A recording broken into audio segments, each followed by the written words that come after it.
Google has been funding a lot of left NGOs. Now we come to the part where we understand, why does Wikimedia and Wikipedia have to be left-leaning? What is the motive behind it? Is Jimmy Wales ideologically motivated? एक तो हमारे जैसे लोग होते हैं, हम ideologically motivated हैं, तो हम जो information डालते हैं, it skews towards the Hindus or the Hindutva ideology and so on and so forth because we are ideologically motivated. But a millionaire like Jimmy Wales, is he doing this because he's ideologically motivated, or is he financially motivated? Now we have to go back to Google.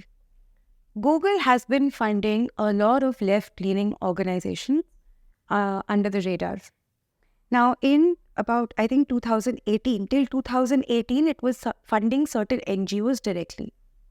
But in 2018, Google thought that if I continue to fund these left NGOs directly under Google, from Google, as a company, as a entity, then Google's credibility also gets a little compromised, right? Because they will have to file the NGOs that they are funding in the US, and they'll have to file the names with the IRS under Form 990, and therefore it will be very clear that Google is left-leaning and Google is funding left organizations. So what they do in 2018 is they take their foundation, which was funding the left organizations, and they dissolve it.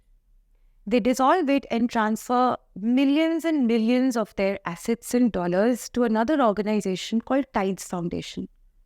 Tides Foundation, I don't know how many of you have heard, recently उनका नाम आया था for funding pro-Hamas protests in US universities. Right? That was Tides Foundation. It was one of the Western papers that had done this research, that it was Tides Foundation which was funding the pro-Hamas protests in US universities.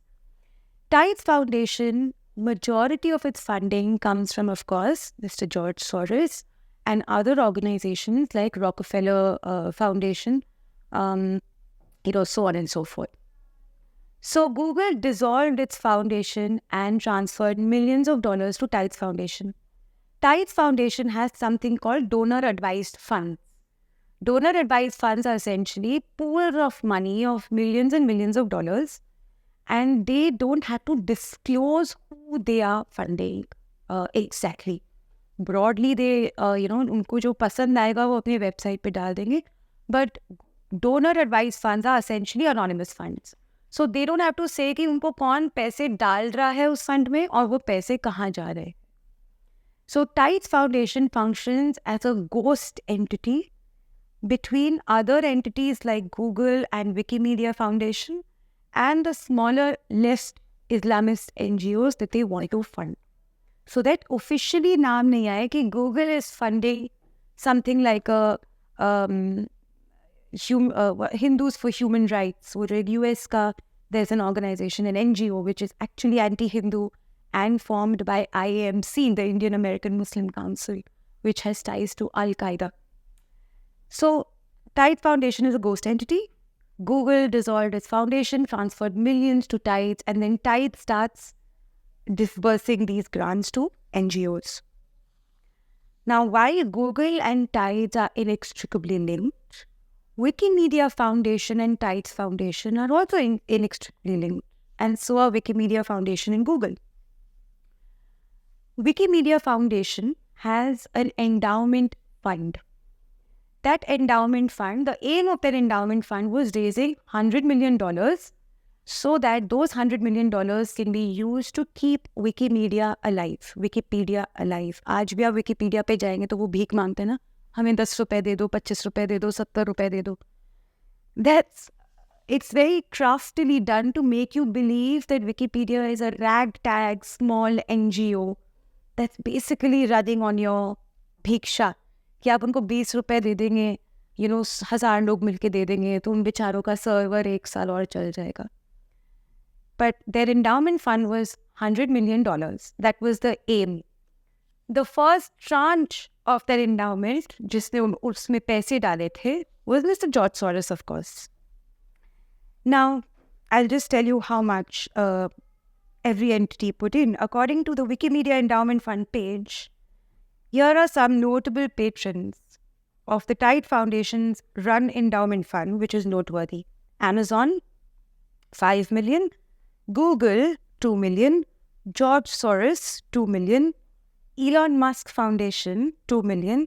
Facebook, 1 million. Rothschild Foundation, $50,000. So on and so forth. So the endowment fund of Wikimedia Foundation to run Wikipedia was, surprise, surprise, run by Tides Foundation. So Google dissolves its funds, puts it in Tides. Wikimedia opens an endowment fund, gets Tides Foundation to run it. Tides Foundation, again, remember, it's a ghost entity which takes money from these big companies, big tech companies, and gives that money to left NGOs. Tides Foundation funded the pro-Hamas protests most recently in the US universities. Now, Wikipedia has enough funds in this moment right now. It has enough funds to run its servers and to run Wikipedia for 100 years. Because the endowment fund reached its 100 million aim in a span of 1.5 years. Their aim was to raise 100 million in a span of 5 years. They managed to do it in a couple of years, but they kept collecting money. So Wikipedia today has money to run for the next 100 years. Why does it then keep asking for money? It doesn't need it to run Wikipedia. It doesn't need it to run its other initiatives and projects. It doesn't need it to pay its people. They are very well fed. They earn millions and millions of dollars. Everybody on their board earns millions of dollars. So why do they need this money? They need this money because they need to fund their activity, and they need to fund the editors and administrators who are putting information on Wikipedia, while pretending that anybody from the entire world can edit Wikipedia. So let's, for a moment, look at what kind of entities were given grants, quote unquote, by Wikimedia Foundation and by Google and by Tide Foundation, because all three of them are interconnected. So we have to assume that all three of them are okay and, have tacit understanding as to which entities to fund, right? So if Op India is funding entity X, Rahul Diwanji has called me today for a Sangam talk. If his business partner absolutely hates my guts and think that I should be thrown in jail, Rahul Diwanji is not going to have the authority or the freedom to call me for a second time for a Sangam talk. So if I'm here, I have to assume that either Rahul Diwanji has fought with his associates and made sure that I'm here, or his associates are okay with me equally, right? So the Tide Foundation and the Wikimedia Foundation provide donations and grants to several anti-India and anti-Hindu organizations and elements. The first is, of course, Hindus for Human Rights. Hindus for Human Rights has links to Islamists and Khalistanis. Islamists in the sense, proper Al-Qaeda links, okay? Not just Umar Khalid ke tarah, Tahir Hussain ke tarah, chillu pillu jihadiyon se nahi. So, Hindus for Human Rights was formed by two Muslim organizations. Hindus for Human Rights was formed by two Muslim organizations. IMC is one of those organizations. Indian American Muslim Council. Indian American Muslim Council has links to Jamaat-e-Islami, it has links to Al-Qaeda, it has links to a variety of Islamist organizations. IMC के अगर आप Twitter page पे जाएंगे या उनके press releases में जाएंगे, they have press releases against CAA, they have press releases on Delhi riots, they have press releases against Modi, they have press releases against Jai Shri Ram war cry, they have press releases against pretty much everything. The next is Association for India's Development. सुन के लगता है कि कितने innocent and pure souls they are going to develop as petty, dirty, idol-worshipping Hindus into, nice vassal state of the US. We can all be westernized. But AID, actually very appropriately named, maybe we can add an S to AID. It has campaigned for Naxal Vinayak Sen. I'm sure everybody remembers Binayak Sen, right? Show of hands, who remembers him? Right. Proper Naxalite. He has funded, AID, for maybe for clarity, I can call it AIDS. They have also funded Arvind Kejriwal's NGO before he became a turncoat politician. They have also funded, Tides has funded Aman Public Charitable Trust. Aman, the word that our entire intelligentsia loves, peace, brotherhood, fraternity, love, all of it represents Aman Charitable Trust. But let's look deeper into Aman Charitable Trust.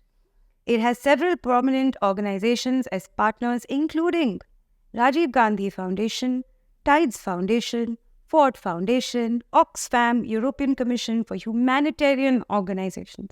We all know what a humanitarian organization is, right? Hindus are not humans. Please don't be under the illusion. So humanitarian organizations don't work for you and me. And others. Aman has received funding from the Tides Foundation, which has been linked to various organizations that promote left-leaning agendas. Aman Foundation का नाम एक और जगह आया था in a very recent big case. Can anybody take a guess? Any guesses? Aman Charitable? No, not PFI. Close, but not PFI. NewsClick China funding case. So Prabir Purkayastha and all these people were put in jail for a while. It was alleged, I read the charge sheet, parts of it at least, that NewsClick was working very closely with CCP, the Communist Party of China. It was peddling its agenda in India. It was planning to break India. In fact, they had an entire agenda on how to dismember and balkanize India. It is all recorded in their own emails and in the special cells chart sheet. So AIDS has connection with the NewsClick case. Now let me tell you how. Aman Public Charitable Trust is connected to NewsClick China funding scandal. NewsClick's founder Prabir Purkayastha was arrested on charges of receiving more than 80 crores from Chinese company. Dilip Simeon, who is the chairman of Aman Public Charitable Trust, was named in the NewsClick FIR by Delhi police for his involvement in attempts to sabotage India's 2019 general elections. So the head of this organization, Aman Public Charitable Trust, was named in the FIR, in the NewsClick FIR, because he was trying to compromise the 2019 general elections at the behest of CCP and China.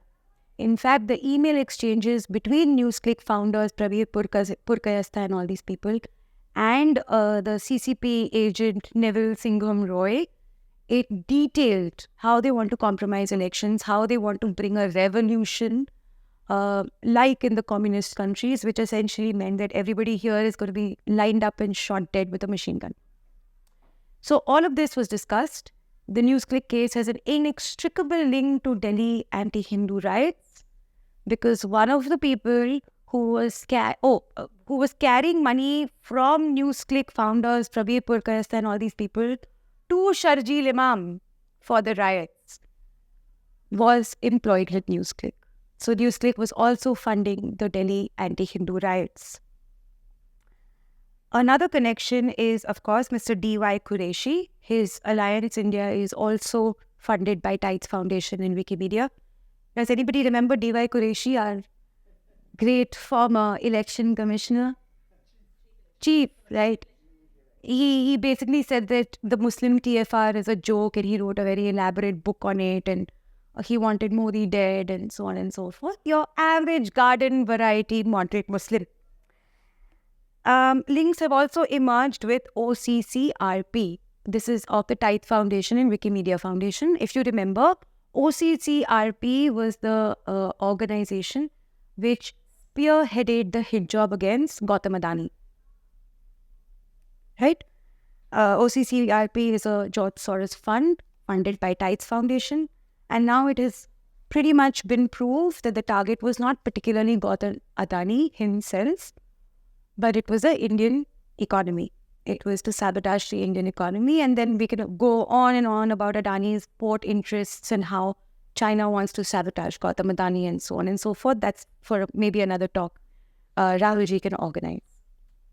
Now, Tides Foundation also funds a lot of these organizations, as I said. But now the problem is that how did I manage to zero in on these organizations that are funded by Tides and Wikimedia is because these American organizations have to file something called a Form 990 with the IRS in the US. But in the Form 990, they are only supposed to reveal the American NGOs that they are funding. They are not required to reveal the Indian NGOs or any NGO outside of the US by name that they are funding. So in all of these IRS 990 forms, if you download it of Tides Foundation or Wikimedia, you will see a lot of grants to South Asia. And by their own admittance, South Asia predominantly, at least over 80-90% means India. So if you see their grants of millions and millions of dollars in their 990 returns to South Asia, you can safely assume that it's coming into India. Now, when I was trying to look for the organizations in India that are funded by Wikimedia, it was obviously a little bit of a problem because they're not required to reveal which organizations they're funding. But some organizations they did reveal, which are based in the US. And then we kept sort of digging and found those links of the US NGOs with the entities and NGOs in India. For example, Wikimedia funds something called the Black Lunch Table.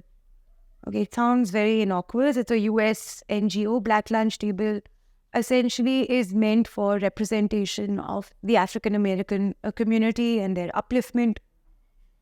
But then, surprise, I see that Black Lunch Table and another company called NGO called Arts and Feminism, both funded by Wikimedia, are connected to entities in India and abroad, which work in India. Which entities are those? Of course, the ones that work on the Ambedkarite agenda, right? So there is one, Equality Labs. How many of you recognize Equality Labs? Very few. Okay. 4-5. Equality Labs is a US NGO which works on quote-unquote the upliftment of Dalits. But what it actually was working on, one of their agendas was the caste discrimination bill, the SB 403 in California, which essentially meant that if you're a general caste person, if you're not a Dalit, you are automatically an aggressor by virtue of your birth. By virtue of the fact that you're a Brahmin, Banya, Kshatriya, whatever, you are automatically an aggressor and will be treated so. It is the caste version of the communal violence bill that the Congress wanted to introduce, right? Where if you're a Hindu, you're automatically an aggressor who is killing the Bechara Mussalman. So this is the caste disco version of the communal violence bill. The Black Lunch Table was interesting because it essentially wanted to perpetuate the Dalits are the blacks of India who are being, suppressed. The Afro-Dalit theory. I recommend you read Rajiv Malhotra ji on the subject. It's just a 1.5 hour lecture, so we can't go into the details. But Rajiv Malhotra ji has written very elaborately on how the left is trying to perpetuate this Afro-Dalit theory, saying that the Dalits are the oppressed African-American black community of India and how they should be given reparations and how they should be given special treatment and all of that. Drawing from that is also the critical race theory, which is now becoming the critical caste theory, critical race theory and intersectionality and all of those fancy words. So this is what the Wikimedia Foundation is funding officially.